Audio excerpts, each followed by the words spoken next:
beliau ini setiap WA selalu mengatakan bahwa undang-undang KPK kita ini apa? Impoten. Cacat mental. Cacat mental. Nah, itu. Pokoknya istilah-istilah begitu. Pada dasarnya saya tidak kenal beliau. Pada dasarnya. Tetapi beliau ini selalu kirim WA. Mungkin sehari 3 kali. Selama bertahun-tahun. Mungkin kalau dijumlah sudah ada 1000 WA lebih mungkin. Tapi gak ngitung sih. Saking sabarnya gitu ya. Iya. Menerima WA ini sopo itu. Ya sering saya baca juga. Sering saya juga, saya menghargai nekatnya Anda. Jadi saya sering menghargai orang-orang yang nekat.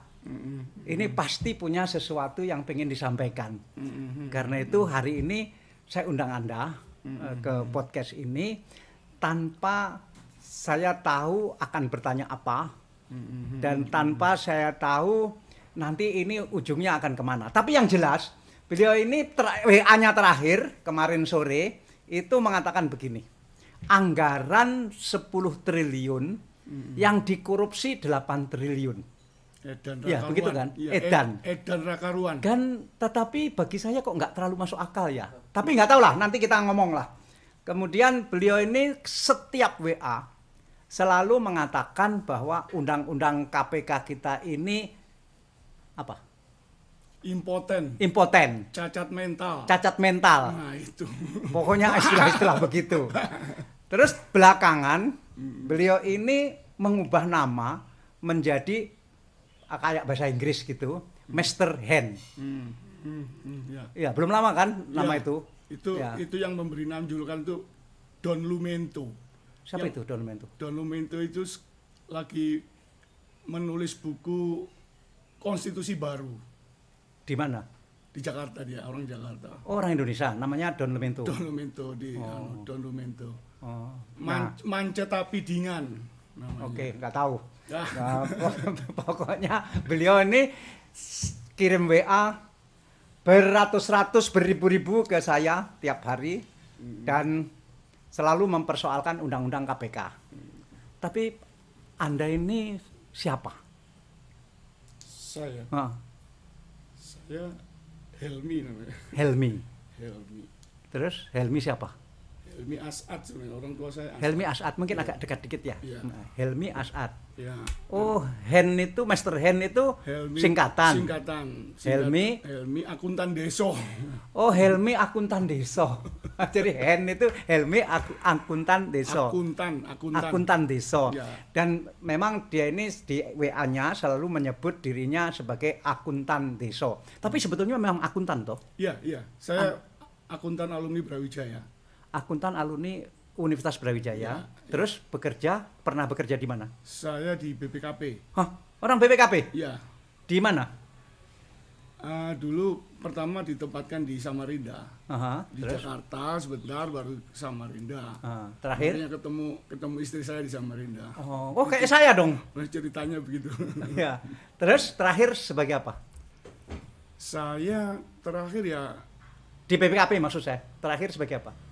Tetap sebagai auditor. Auditor di BPKP mana? Terakhir di Gorontalo saya. Di Gorontalo. Iya. Oh, kok daerah di gitu. Iya. Jadi berapa tahun kerja di BPKP? Ya, saya masuk tahun 84, pensiun 2017. Sudah pensiun sekarang? Sekarang udah pensiun. Kalau nggak pensiun nggak kirim WA ke saya? Iya. Kemungkinan begitu. Jadi kirim WA itu setelah pensiun? Setelah pensiun. Kenapa selalu mempersoalkan undang-undang KPK? Ya, saya dulu saya sudah pernah ketemu. Iya, tapi kan belum dijelaskan di sini. Tapi dijelaskan ke WA. Pernah dimuat di Jawa Pos. Jenengan yang muat. Iya, terus? Ya itu, terus saya akhirnya ya diawali dari ini loh, Pak Dahlan. Dulu kan di TV One itu kan orang selalu bertengkar tentang kuat lemahnya KPK. Di talk show itu ya? Ya, sehingga terus? Saya tak pelajarin apa sih, kenapa sih kok bertengkar terus, ini apa gitu namanya. Akhirnya oh ini toh anunya gitu. Akhirnya bertengkar soal pelemahan KPK. Ada yang bilang KPK itu kuat, ada yang lemah, ada yang pokoknya menjadi kontroversial lah apa gitu loh.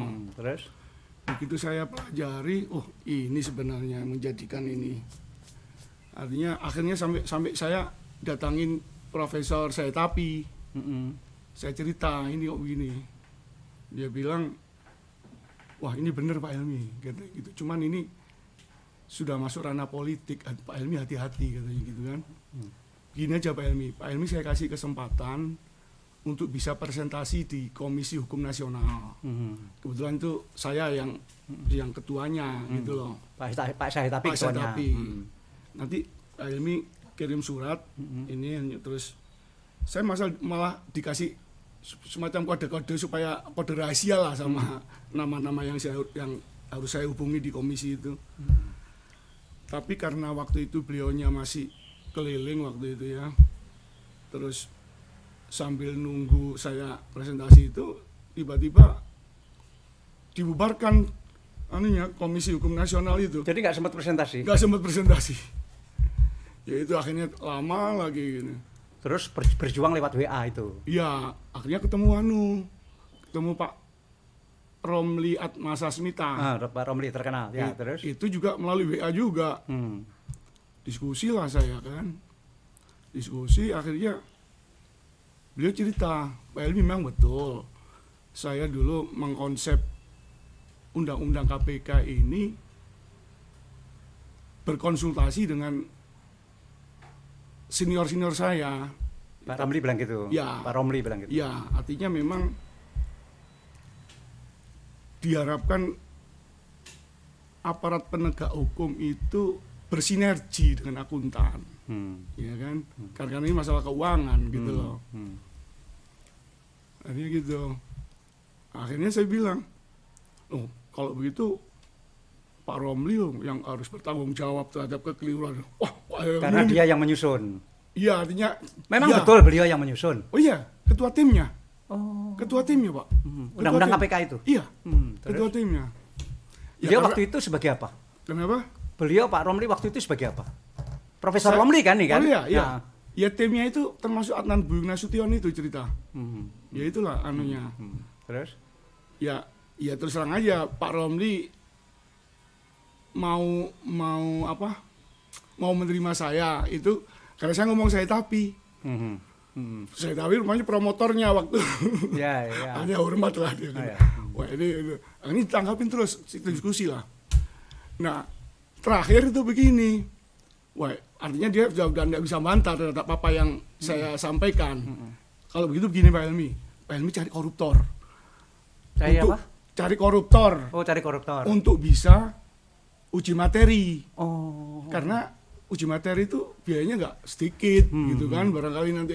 Kenapa cari koruptor? Ya itu biayanya untuk dan juga begini. Saya pikir kalau legal standing saya sebagai saya karena pernah dulu sekeliling lah Pak. Saya nanya ke panitera MK, dia bilang Pak Helmy nggak legal standing Pak Helmy. Nggak punya legal standing. Iya, karena bukan korban dari berlakunya undang itu gitu. Saya nggak paham lah itu. Ya itu tapi begitu saya selesai itu, saya coba teman-teman, coba kamu kenal koruptor ini. Saya nunjuk satu orang. Koruptor atau bekas koruptor? Iya koruptor yang sekarang di inilah. Diproses. Iya, saya nggak menyebutkan orangnya lah. Terus saya bilang ini, Pak Helmy biar aja dia di dalam. Artinya saya menunjuk seseorang tapi rupanya nggak berkenan kalau ini saya bantu gitu. Jadi tiap hari cari koruptor? Iya waktu itu, tapi lama-lama saya takut juga. Pak Helmy hati-hati loh Pak Helmy kalau cari koruptor malah Pak Helmy yang ketangkap KPK nanti. Akhirnya saya berhenti lah. Nggak cari-cari itu. Terus berjuang lewat WA? Ya itulah saya berjuang. Jadi yang dipersoalkan itu pasal mana? Jadi gini, Pak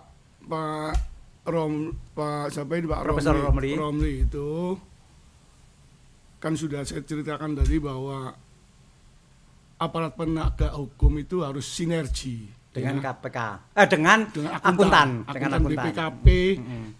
BPKP, BPK sama inspektorat lah itulah. Udah disusun lah itu ya kan. Ini pasal ini. Tiba-tiba di dalam pasal 6 yang seharusnya tidak perlu penjelasan, ya, itu muncul penjelasan. Ini undang-undang yang asli ini ya? Ya, yang asli, yang undang-undang yang Undang-undang KPK yang 2002. Nah, tiba-tiba muncul itu. Presidennya Bu Mega kan? Ya, dilahirkan saat presidennya Bu Mega. Terus? Nah, itu. Akhirnya, ya itu menjadi keliru. Karena apa? Kenapa penjelasannya? Pasalnya sendiri benar, pasal 6-nya. Iya. Penjelasannya yang keliru. Penjelasannya yang keliru. Kenapa penjelasannya? Penjelasannya itu dikatakan bahwa yang termasuk instansi yang pemberantas korupsi, ya kan Pak Romli tadi sudah ngomong sama saya bahwa undang-undang korupsi itu diibaratkan penyakit lah, di penyakit kronis, penyakit menular atau gimana lah, sehingga perlu strategi pemberantasan dan pencegahan, gitu loh. Dengan masuknya penjelasan pasal 6 itu, sehingga seluruh instansi itu menjadi pemberantas semua, tidak ada yang fokus kepada bidang pencegahan, gitu loh. Saya akuntan, BPKP, itu kan sebenarnya tugasnya itu apa? Membangun sistem gitu loh, membangun sistem keuangan yang sulit dikorupsi. Ya, itulah sebenarnya. Makanya jadi sistem yang dibangun. Makanya ada sistem pengendali intern, sistem pengendali. Jadi karena ada penjelasan pasal 6 itu akhirnya, dan penjelasan itu mengatakan bahwa instansi seperti BPKP, BPK, Inspektorat itu adalah instansi pemberantas korupsi. Nah, padahal seharusnya jangan. Padahal yang seharusnya ada penjelasan itu di pasal 7. Persisnya itu pasal 7E. Bahwa KPK itu berwenang meminta laporan instansi terkait di bidang pencegahan korupsi. Nah, instansi terkait itu instansi mana gitu loh. Itu yang perlu dijelaskan. Lah itu seharusnya penjelasan pasal itu di pasal 7. Di pasal 7. Makanya saya bilang awal-awalnya itu bilang salah letak itu. Oh. Salah letak itulah. Jadi ada penjelasan pasal 6 yang seharusnya penjelasan itu menjadi penjelasan pasal 7. Enggak, bukan begitu. Seharusnya kan begini. Namanya penjelasan itu muncul apabila undang-undang yang disusun itu tidak jelas. Makanya dimunculkan penjelasan. Lah ini kan pasal 6 itu sudah jelas. Sudah jelas. Dia katakan bahwa yang memberantas korupsi kepolisian, kejaksaan. Ya sudah itu. Kok dibilang termasuk? Penjelasannya tadi termasuk BPKP, BPK. Termasuk BPKP, Inspektorat dan lain-lain itu. Kalau misalnya penjelasan itu masuk penjelasan pasal 7, bagaimana? Ya benar. Apa salah letak aja dulu? Waktu postingnya di komputer. Kelihatannya begitu. Itulah saya pikir ini masalah sepele, tapi mereka profesor itu nggak tahu gitu loh. Nah, sekarang artinya itulah saya bilang blind spotnya orang-orang pinter-pinter itu. Itu yang disebut cacat mental di situ. Akuntan desa ini, enggak, cacat mental lagi. Lain lagi nanti. Ya, nanti. Artinya begini, saya bilang cacat mental itu, undang-undang cacat mental ini, yang namanya korupsi itu, yaitu tidak bisa hanya diberantas saja, harus dicegah. Dan itu dengan sistem. Dengan sistem BPKP yang ini. Yang membuat sistem. Ya, itu. Nah, sekarang dengan adanya penjelasan pasal 6 di mana BPKP, BPK, Inspektorat itu menjadi instansi pemberantasan, apa kelemahannya? Apa salahnya? Salahnya itu bertentangan dengan Undang-Undang Dasar pasal 23E ayat 1. Apa? Dikatakan bahwa BPK adalah instansi pemeriksa keuangan yang bebas dan mandiri. Tetapi dengan adanya penjelasan itu, ya, akhirnya BPK apa? Disupervisi oleh KPK. Hebatnya apa? Hebatnya di mana KPK itu mensupervisi orang-orang keuangan, orang-orang akuntan-akuntan yang profesional itu gitu loh. Loh, sekarang kan nggak mensupervisi KPK. Enggak, cerita yang Pasal itu. Pasal yang awal cerita saya bilang begitu. Lah sekarang kita kalau maju yang pas undang-undang yang 2019 yang direvisi. Ya, Disempurnakan. ya itu ternyata dibuang itu penjelasan pasal, bukan diletakkan di tempat yang benar. Jadi pasal yang saya baca sekarang Penjelasannya tadi. dibuang, nggak ada itu. Nggak ada di undang-undang yang baru itu nggak ada. Pasal yang penjelasan yang mengatakan bahwa BPK itu bagian dari Pemberantas korupsi Ya, hilang. kan sudah betul sesuai dengan yang Anda inginkan. Lah hilang, tapi tetap aja nggak ditempatkan di tempat yang benar. Mestinya ditempatkan di mana? Di pasal 7E. Nah, pasal 7E tadi di undang-undang yang baru digeser ke pasal 8. Dan tetap nggak ada penjelasan instansi yang terkait di bidang. Makanya saya bilang bahwa BPKP sekarang nggak punya peran lagi. Kalau dulu salah peran, ya. Dulu salah peran, menjadi tidak punya peran. Tidak punya peran. Itulah saya Jadi bilang. salah lagi. Iya, gitu loh. Itu ceritanya. Anda sudah ketemu orang BPKP untuk mendiskusikan ini? Saya sudah zamannya awal-awal zaman waktu Pak Didi Widayadi diangkat sebagai kepala BPKP, saya juga ngomong sama beliaunya. Terus apa kata mereka? Ya, dia bilang, ya kita bersyukurlah sebenarnya BPKP ini masih ada cantolannya. Masih ada cantolan di Undang-undang KPK. anti korupsi. Ya, Undang-undang KPK. Dulu dengan reformasi itu kita ini kan kepresnya Pak Harto.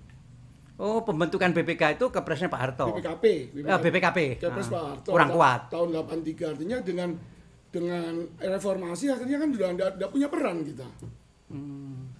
Apa? Kepres itu dicabut? Ya nggak dicabut, ya cuman dengan Pak adanya Harto diganti. Iya kan, tentunya kita nggak punya peran dengan munculnya di undang-undang KPK tadi, ya teman-teman yang pejabat belajar di BPK saat itu kan juga wah seneng kan, Seneng karena ada cantolannya. ada cantolannya gitu. Tapi bilang cantol tapi salah gimana? Salah cantol. Nyantol Menurut nyantol. Anda. Tapi Iya. menurut mereka kan nggak salah. Menurut siapa? Menurut orang-orang BPKP yang seneng tadi, yang seneng karena punya cantolan sekarang. Loh iya, dia menikmati kok. Menikmati kekeliruan, saya bilang. Menikmati kekeliruan gimana? Menikmati kekeliruan undang-undang KPK kan begitu. Nah, sekarang itu kan soal teknis, Iya. bukan soal teknis. Maksudnya teknis gimana, Pak? Teknis bahwa dulu ada penjelasan pasal 6, kemudian penjelasan itu Anda persoalkan karena salah tempat, Iya. kemudian dihapus sekalian, Dihapus sekalian. Menjadi tidak tepat lagi. Ya, Nah. artinya saya sebagai ya karena mantan Akuntan? mantan BPKP Ya. ya merasa ya bagaimana lah saya juga. Tapi kadang teman-teman kadang kok Pak Helmi jelek-jelekan, loh siapa yang jelek-jelekan BPKP? Saya bilang gitu, saya sampai begitu. Justru saya ngingetkan KPK kok, nanti kalau KPK itu benar, kalian semua akuntan-akuntan BPKP bisa berjaya, saya bilang begitu. Tetapi ya itu saya terakhir ini saya ngomongkan, tidak ada satupun teman-teman akuntan yang mendukung perjuangan saya gitu loh. Sampai saya gitu, makanya saya terus terang berjuang sendiri gitu loh. Apa yang berubah kalau ide Anda tadi dilaksanakan? Apa yang berubah? Kan nggak ada yang berubah. Maksudnya gimana? Kalau pasal itu diubah, mintanya diubah seperti apa pasal itu? Ya maksud saya begini Padawan ya. Jadi saya kalau bicara karena saya juga awal-awalnya juga pernah diskusi sama Gus Solah. Saya punya keliling-keliling dengan orang. Karena ini dulu saya dengar bahwa KPK ini idenya Gus Dur ya kan. Kok idenya Gus Dur pada saat dilahirkan Ibu Mega kok menjadi keliru gitu. Tidak sesuai dengan yang diinginkan Gus Dur. Diinginkan bagaimana akuntan dan aparat penegak hukum itu bisa sinergi kan begitu. Seharusnya Ya harus sinergi, artinya sinergi. Nah sekarang kan dengan pasal itu kan lebih sinergi. Yang mana? Oh, enggak ada kok. Yang mana? Yang tadi penjelasan tadi bahwa BPKP. Ya enggak ada sinergi, di supervisi gitu loh. Oh. Jadi kalau Bapak baca di kelanjur bahwa KPK itu kan punya wewenang koordinasi dan supervisi. Oh. Nah, supervisi yang kata supervisi itu kan mesti di atas. Melihat yang di bawah kan gitu anunya itu. Ya, Kalau tapi secara kan etimologis. tapi kan kalau akuntan mempunyai independensi sebagai akuntan, biar disupervisi KPK kan tetap independen. Ya buktinya kemarin waktu zamannya Ahok. Ahok itu menurut auditnya BPK waktu kasus sumber waras itu ada kerugian negara 190 miliar atau berapa saya lupa itunya. Tetapi kan terus dihentikan sama ketua KPK bahwa Ahok tidak punya niat untuk merugikan. Akhirnya nggak sampai ke pengadilan kan. Padahal opini BPK itu karena KPK merasa bahwa kamu ini tak supervisi, kamu harus nurut saya. Loh, enggak dong. Buktinya, artinya kan begitu. Ya, tapi artinya, dalam hal itu kan BPK kan sudah melakukan tugasnya, sudah menyampaikan tugasnya, bahwa dipakai nggak dipakai kan terserah yang. Loh lah iya. Tadi saya bilang tadi. Tapi kan bukan berarti BPK menuruti supervisi KPK kan. Kan tugas BPK kan sudah selesai. Oh iya, saya nggak masalahkan BPK-nya. Artinya saya masalahkan ini kekuatan daripada KPK tadi sampai bisa menghentikan. Artinya sudah tidak dianggap lagi opininya dia. Mestinya kalau misalnya saya mengatakan mestinya harus teriak itu anunya sampai itu sebagai iya dong. Akuntannya. Iya dong. Mestinya harus begitu. Kan nggak karu-karuan. Nah, misalnya Anda kan terus mempersoalkan bahwa undang-undang KPK ini begini. Kan tadi Anda barusan menyampaikan bahwa korupsi itu harus baiknya dicegah dan menyangka yang terbaik adalah lewat sistem. Ya. Nah, sistem itu sistem apa? Sistem keuangan. Ya, saya banyak sebenarnya, makanya saya bilang akuntan Deso ini ilmu akuntan saya nggak seperti senior saya lah, tetapi saya pernah membaca bahwa BPKP itu dulu mengeluarkan namanya sistem pengendalian intern gitu loh, yang istilahnya itu SPIP lah, terkenalnya itu untuk bisa disosialisasikan ke seluruh instansi supaya semua instansi punya SPI. Ya, punya SPIP. Semua instansi kan sudah punya SPI. Ya, makanya.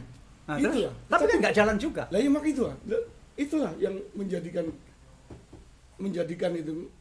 Makanya saya bilang saya jangan-jangan memang karena ini loh, artinya sinergi antara aparat penegak hukum dan akuntan jadi nggak terjadi gitu loh, sehingga menjadi kayak begini gitu loh. Makanya saya sering mengatakan bahwa sebenarnya salah letak undang-undang KPK kalau Anda semua mengerti, saya bilang ini hidayah kok. Bisa melihat saya kan nggak ngerti hukum, Pak. Tetapi kok bisa melihat salah letak itu loh. Yang pasal 6 tadi. Iya, salah letak kan sederhananya kan begitu, Pak. Nah, tapi kan sudah dihapus. Loh, enggak di awal. Loh iya, artinya kan sudah dihapus, ya kan? Udah enggak salah letak lagi. Tetapi ya nggak ada letak. Nah, enggak ada letaknya kan enggak punya peran.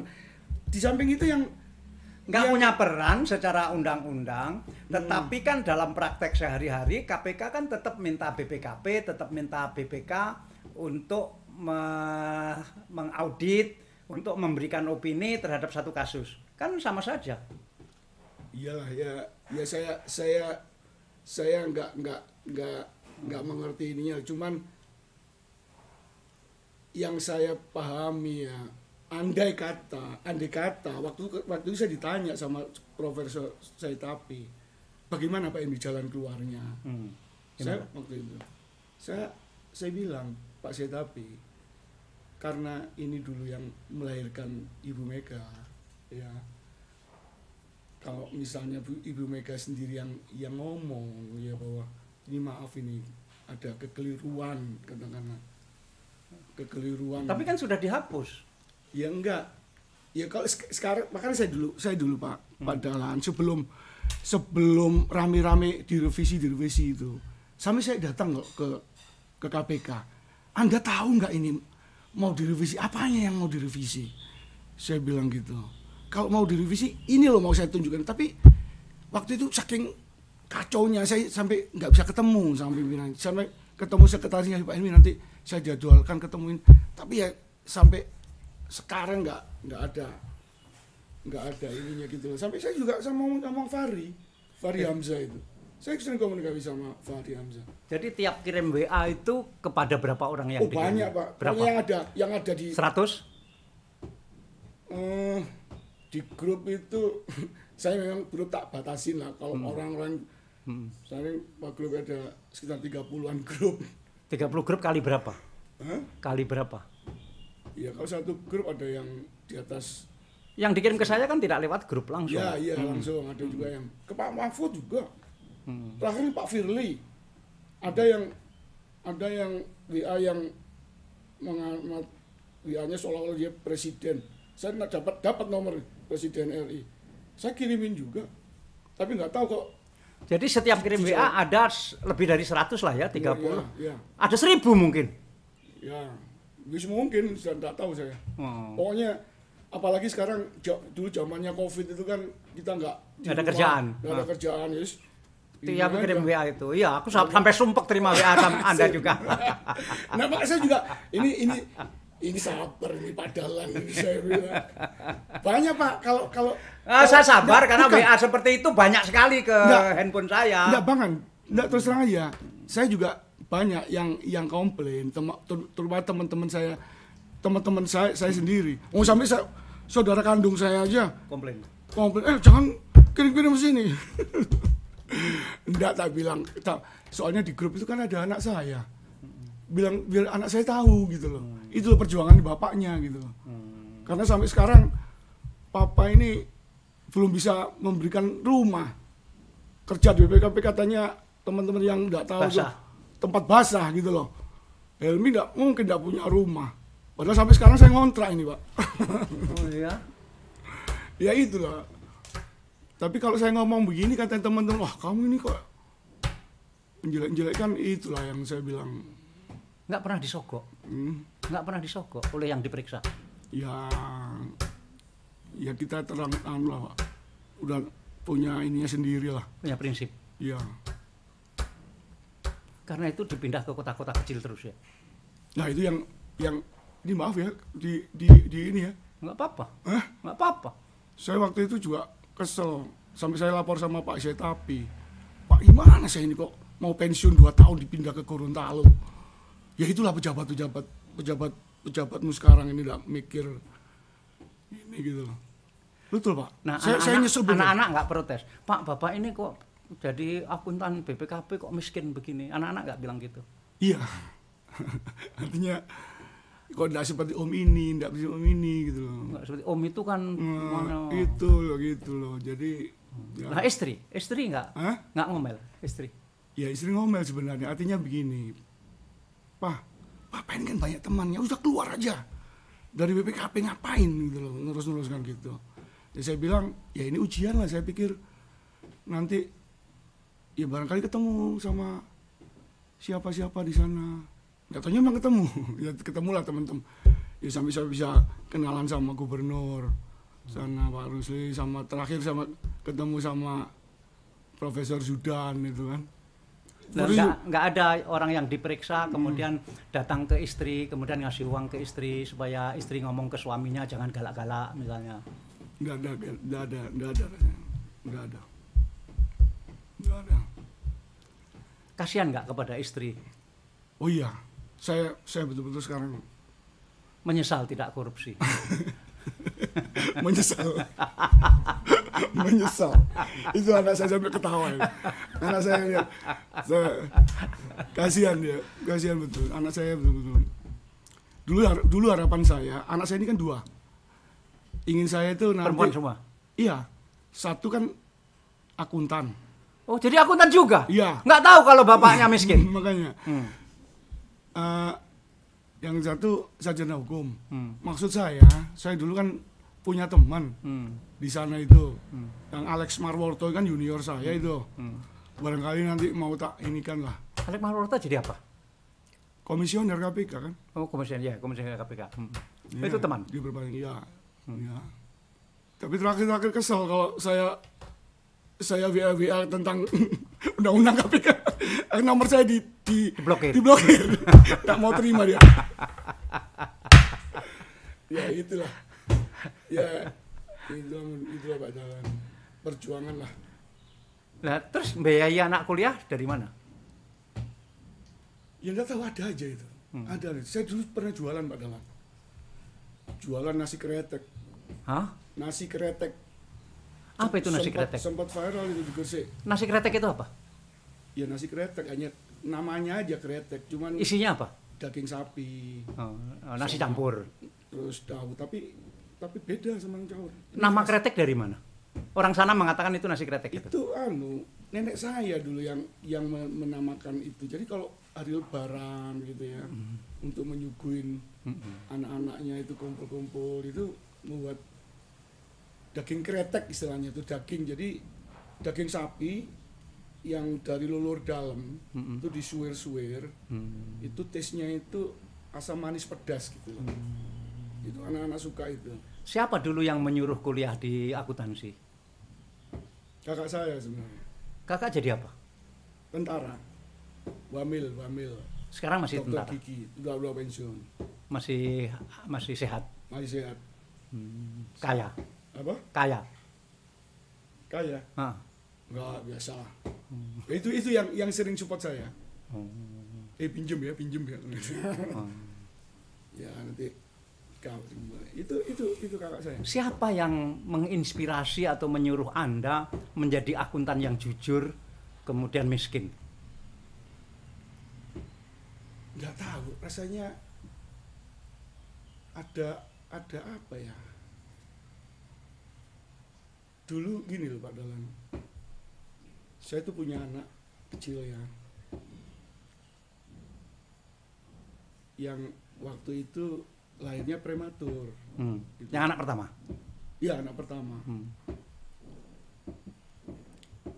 Nggak tahu kalau saya tuh sebenarnya dulu masih mau nerima ini uang bensin, uang apa, saya terima itu.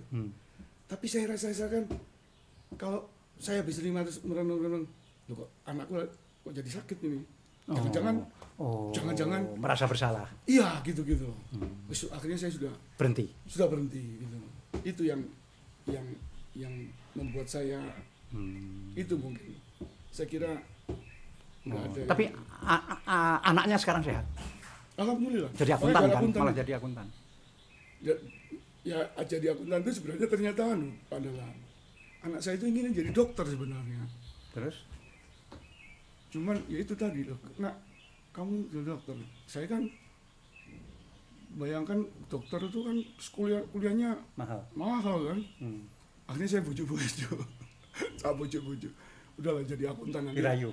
Iya, nanti sama-sama apalah jadi akuntan desa, saya bilang gitu kan. Sekarang waktu itu zamannya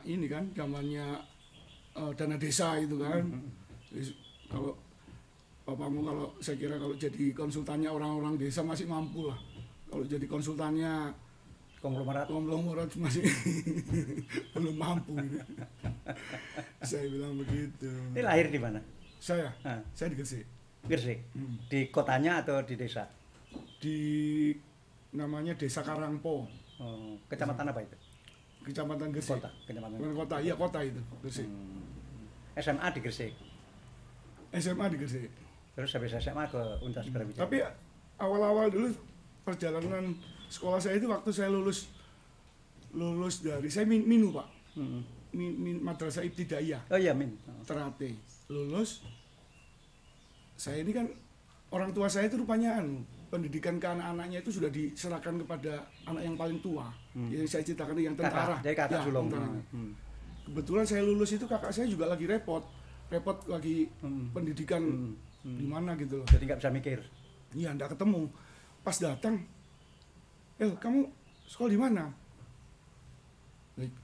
Ya ikut teman-teman di PGA. Oh, pendidikan guru agama. Iya. Terus pindah. Pindah sekarang. Akhirnya pindah. Suruh berhenti, pindah SMA. Bukan. masih berapa bulan kok saya SMP pindah ke SMP Muhammadiyah. Jadi lengkap lah dari Nahdlatul Ulama terus Muhammadiyah SMP-nya. Baru SMA 1 Daiyahnya NU. Iya. SMP-nya Muhammadiyah. Muhammadiyah gitu. Ya Terus itulah. SMA negeri. Ya, akhirnya masuk Brawijaya. SMA-nya negeri. Iya, SMA 1 Gresik. SMA negeri Gresik. Gitu. Menyesal nggak jadi akuntan? Enggak. Saya enggak pernah menyesal saya, Pak. Jadi sudah 5 tahun pensiun. Saya 2017. Ya 5-6 tahun. Terus apa yang dikerjakan? Ya sebenarnya sekarang Bikin WA itu. iya, terus jadi nyopir anak saya ini kemana-mana saya yang Jadi sopir. tetapi dalam 3 bulan ini dia sudah lancar sehingga sekarang kalau ajak kemana-mana saya ajak. Enak saya mau ke mana ini, ke Surabaya dipanggil Pak Dalan ini. Nanti pulangnya kamu yang nyupir. Iya Pak. Oh jadi punya mobil, tapi sudah punya mobil. Iya mobil. Apa? Mobilnya apa? Mobilnya apa? Mobil apa Pak? Tahun 2003. Apa? Mobil apa? Mobil apa? Mobil Altis. Altis. 2003. Oh, tahu. Iya. Ya itulah. Hebat. Ya, hebat di zaman ini ada orang seperti ini. Nah, setelah ketemu saya ini, podcast ini, besok masih akan kirim WA lagi seperti itu enggak? Ya kelihatannya masih kalau saya tuh biasanya gini. Saya kalau ada yang terima kan grup, saya kan juga tak baca itu grup itu. Kalau wah ini perlu tak ini supaya komentari. Iya, supaya selalu ingat bahwa kita ada ini perjuangan yang belum. Ada korban, kita ini korban daripada kekeliruan ini gitu loh. Cuman enggak sadar aja. Saya sampai ngomong sama. Tapi yang terpenting kan sebetulnya akhirnya kan supaya sistem itu ditemukan sebetulnya. Sistem keuangan yang orang sulit melakukan korupsi karena sistemnya ketat. Kan akhirnya itu. Nah, itu ditemukan aja daripada bikin WA tiap hari. Maksud saya gini. Kalau semua kalau waktu itu saya begini, kalau kelihatannya ini kan sekarang yang paling berkuasa ini kan partai politik. Saya bayangkan itu kalau misalnya saya bisa ketemu dengan 9 orang ketua umum partai politik itu. Mau ngomong apa? Ya itu kalian ini semua korban daripada kekeliruan undang-undang KPK itu. Korban atau inisiator? Ya itu lah. Karena saya dulu enggak berani nuduh siapa kan. Makanya saya bilang dulu invisible hand orang yang kan salah letak, tentu ada yang salah meletakkan toh. Berarti orang kan. Tetapi orang sekarang siapa udah sekian tahun. Kalau dulu mungkin kalau misalnya dari 2002 mungkin ditemukan di 2005 mungkin masih bisa saya sampai datang. Iya, saya datang ke ke Komisi 3. Ke Komisi 3 itu ketemu namanya sekretarisnya ini Ibu Tami. Saya sampai, Tami, bisa nggak itu bongkar-bongkar notulen rapat tahun 2002? Waktu merumuskan undang-undang korupsi, iya, undang-undang KPK. Undang KPK itu. Oh, hilang KPK. Padahal waktu itu masih saya kirim WA terus itu Ibu Tami namanya sekretaris. Minta maaf bapak-bapak yang suka terima WA dari Pak Helmi. Saya pikir dengan podcast ini beliau sudah nggak akan kirim WA lagi, ternyata masih akan terus kirim WA. Iya, sampai mereka semua sadar gitu loh bahwa kita ini kan diadu domba sebenarnya kayak begini-begini. Saya yakin begitu. Ada orang yang mengadu domba kita gitu loh. Menurut Pak Helmi, siapa yang seharusnya merumuskan sistem keuangan yang kebal terhadap usaha dikorupsi? Saya kira banyak Pak akuntan-akuntan yang pintar-pintar banyak Pak. Kan kita tahu nih korupsi caranya begini. Oh berarti yang akan datang supaya tidak bisa begini maka sistemnya harus begini. Makanya saya hanya menyiapkan titik nolnya saja. Saya sebagai kamu berangkat dari sini, ini salah. Seharusnya kita itu bersinergi. Karena korbannya ini aset negara, bukan asetmu, bukan aset pribadi, saya bilang begitu. Aset negara. Tapi sebagai akuntan, ada proyek senilai 10 triliun yang dikorupsi 8 triliun. Ya, itu yang salah yang korupsi atau yang menghitung? Enggak. Kalau yang menghitung berarti yang yang menghitungkan katanya saya dengar itu BPKP. Masa proyek 10 triliun yang dikorupsi 8 triliun? Makanya makanya itu saya mendengar dari WA aja Pak. Saya enggak menghitung persis siapa, tapi yang itu saya baca mendengar dari kepala, bukan ketua. Kalau BPKP itu namanya sebutannya kepala. Kalau KPK kan ketua gitu. Itu. Jadi itu yang ini kerugian saya anggaran semua. Nah, itu. Maka saya bilang just biru dongker. Jangan sok bicara integritas. Ya. Rakyat udah dongkol korupsi edan rakaruan itu. Biru dongker. Jas biru dongker. Jas biru dongker. Kalau ini jangan sekali-sekali bicara integritas. Gitu. Rakyat udah dongkol. Oke, korupsi edan rakaruan. Nah itu Pak Dahlan. Oke, makasih Pak Helmy ya. Siap.